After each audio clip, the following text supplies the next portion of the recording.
Musime ntakereza nta enzarwa ya Nyacenyu muri Rukunziri kandi ubwa hatari kutura muri Ruzira Kampala na n'umushija we nubo bashobanjirirwe n'umwana wabo w'imyaka 3 agaba Keroni oyino buzubu bw'umutima obuyazirwe nabwo yakija zarwa no bugwire bw'umutima konkati twabucengaje so tujire kubumanya hati yakuzire mu myezi ngene nyuma twamutwara mu igwariro ku mucebeza batushobororera nonka batusha basenge twara tutaraze basi toto yona batushabire miliyoni 50 kumutwara India ku murongosi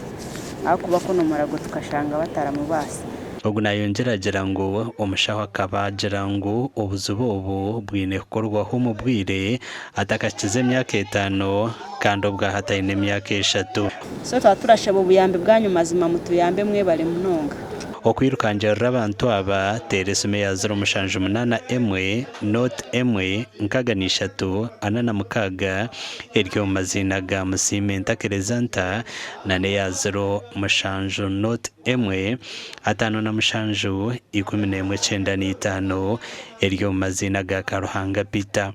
amakuru agagasha kwa Jimmy Muhumuza.